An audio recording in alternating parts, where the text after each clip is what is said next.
Governor గారిని కలవడం జరిగింది. నిన్న మా పార్టీ బృందం, ఎంపీలతో కూడిన పార్టీ బృందం నిన్న ఢిల్లీలో సెంట్రల్ ఎలక్షన్ కమిషన్ను కూడా కలిసి రిప్రజెంటేషన్ ఇవ్వడం జరిగింది. మళ్ళీ అవే అంశాల మీద ఇక్కడ గవర్నర్ గారిని కూడా కలిసి రాష్ట్రంలో దిగజారుతా ఉన్న లా అండ్ ఆర్డర్ సిచ్యువేషన్ మీద మళ్ళీ రిప్రజెంటేషన్ ఇవ్వడం జరిగింది. రాష్ట్రంలో ఏ రకంగా దాడులు జరుగుతాయి,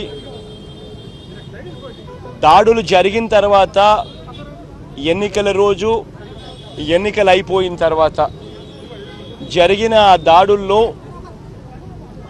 ఏ రకంగా చంద్రబాబు నాయుడు గారు దగ్గరుండి పోలీసు వ్యవస్థను దుర్వినియోగం చేస్తూ, ఏ రకంగా తనకు సంబంధించిన వ్యక్తులు ఇంకా పోలీస్ డిపార్ట్మెంట్లోనూ, ఇంకా ఇతరాతర డిపార్ట్మెంట్లలోనూ ఇంకా ఏ రకంగా దగ్గర ఉండి వాళ్ళను ఉపయోగించుకుంటూ ఏ రకంగా దొంగ కేసులు పెట్టే కార్యక్రమం చేస్తూ ఉన్నారనే దాని విషయాల మీద చెప్పడం జరిగింది. ఇదే కోడేల గారి ఇన్సిడెంట్ మీదనే కోడేల అనే ఆయన ఎక్స్ స్పీకర్ సత్తెనపల్లి నియోజకవర్గంలో ఇనమెట్ల గ్రామంలో పోలింగ్ బూత్లోకి వెళ్ళి పోలింగ్ బూత్లోకి తాను పోవడమే ఒక క్రైమ్ అయితే, అక్కడికి వెళ్ళి పోలింగ్ బూత్లో ఉన్న డోర్ను లాక్ చేసుకున్నాడు. It is recorded. మరి పోలింగ్ బూత్లో పోలింగ్ ఆఫీసర్లు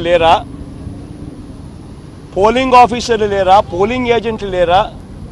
ఇంతమంది సమక్షంలో ఒక బూత్లోకి ఈయన వెళ్ళిపోయి పోలింగ్ బూత్ డోర్ను లాక్ చేసేసుకొని చొక్కాలు చింపుకోవడం, లాక్ చేసేసుకొని తనంతట తానే చొక్కాలు చింపుకోవడము, ఇవన్నీ వీళ్ళందరి సమక్షంలో జరిగితే ఎందుకు ఆయన మీద కేసులు పెట్టరా?